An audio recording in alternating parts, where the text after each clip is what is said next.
What is up, guys? So I wanted to answer a question that I received. I got this one I think twice. So should I get a Moto G Stylus phone? And I always recommend people to don't overlook these Galaxy Note phones, and because we're gonna break down and price check these two, or the G Stylus against these two, and you'll see that you're actually getting a much better deal if you go with a used or refurbished Galaxy Note phone here. So if I pull up the G Stylus, this is the most recent one, $400.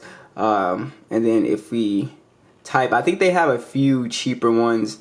Yeah, the G Stylus is $230, $250, but either way you want to swing it, as we're going to see here. Now if I pull up the Galaxy Note, and these are both refurbished, used products, whatever you want to call them. So if I pull up the Note here, for the Note 10, $375 is the same one, excellent condition, cheaper than the G Stylus 5G. And then if I pull up a Galaxy Note 9 here, you can see around that same price of $257. So around that same $250 price, we can pick up a Note 9, and that's exactly what I did. I actually sold my G Stylus 5G and got the Note 9.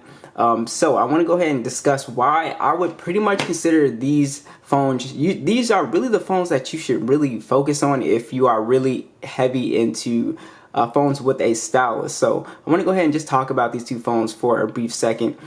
So as far as design, these are going to be way better feeling phones in the hand. They have a glass and metal design. They're also IP68 dust and water resistant as well. I think the design still looks very good for an older flagship, and a lot of people will overlook these phones for whatever reason. That's why I keep making videos on them, because I want you guys to get sort of like the best value for the money. So we don't even have to stick to the Note 10. We can really just talk about the Note 9 right here. As far as stylus, Galaxy Note phones have the best integration when it comes to the whole stylus thing. So Motorola does a decent job with their stylus, but their stylus is kind of like, it's not as it just feels kind of a little flimsy compared to these ones.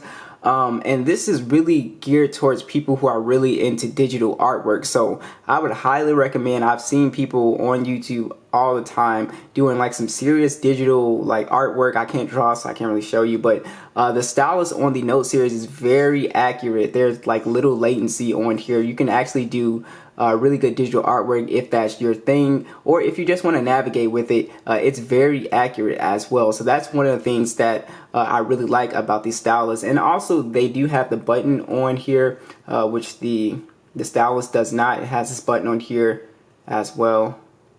Snap a photo, and this is from a distance. I can do this anywhere I want. So I always thought that was useful as well. And then Samsung has a ton of gestures you can do with the button. Like if I double press it, it'll automatically bring up the, hold on. If I hold it, it'll bring up the camera application right here.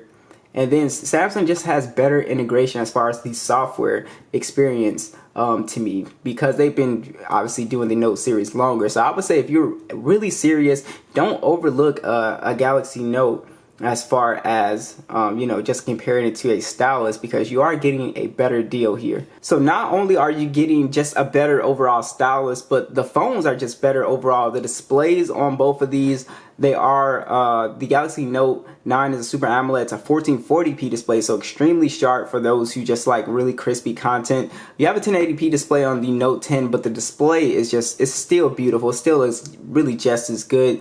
And also look at the very slim bezels. You still get that flagship like design, and again, same price as well as that Moto G Stylus 5G as well. You're getting a much better display. That display on the G Stylus is an IPS display.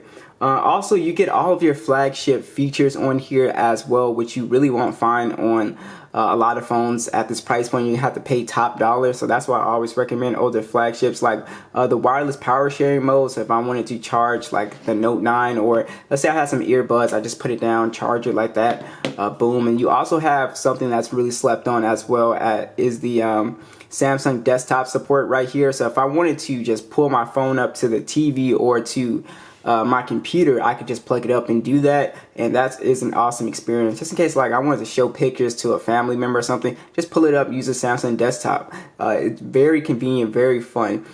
So you also have screen recording, which is on pretty much everything. Secure folders is also another one that is very slept on feature as well. You just have that little, you know, integration, those little, you know, flagship features, which I really like. Also, another thing with these phones is even though they're older flagship phones, they are pretty much, you know, double in power. So when it comes to overall just navigating, scrolling, swiping, these phones are going to be really great for that. You have the Snapdragon 855 and you have the Snapdragon 845. Those G Stylus phones have, like, I think the G Stylus 5G had a Snapdragon 480, and the other ones are, you know, they're just not as going to be as good processors as these sort of older flagships. So basically, what does that mean? Basically, you'll be able to game at way better settings on both of these phones. You'll be able to play games no problem on here, and it's just going to be an overall better experience as well. Now, on a lot of budget phones, they keep micro SD support and they keep the headphone jack. So if that is something that's top priority, you're going to go with the Note 9 because you do not have any micro SD support or headphone jack on the Note 10.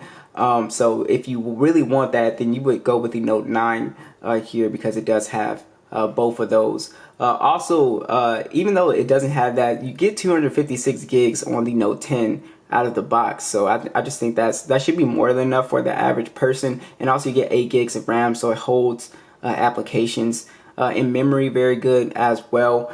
And another thing with these phones is pretty much going to be the pictures. Image quality on older flagships is going to be much better. It just looks really good, guys, and you guys have seen the photos. If you haven't, check out my videos.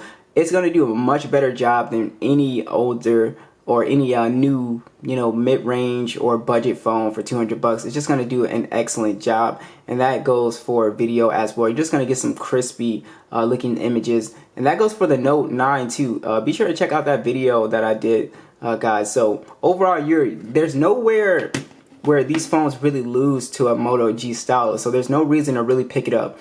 Or actually, I'll take that back.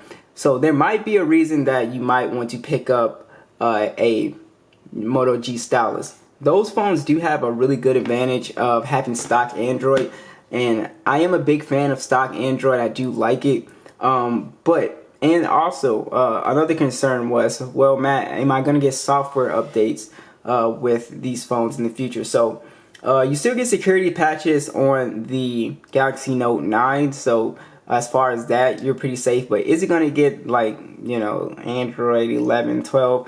No. The Galaxy Note 10, on the other hand, is on Android 11. It is going to get 12. But yes, technically, so if the Moto G Stylus 5G, that launched, you know, with Android, I'm assuming that launched with Android, Android 11.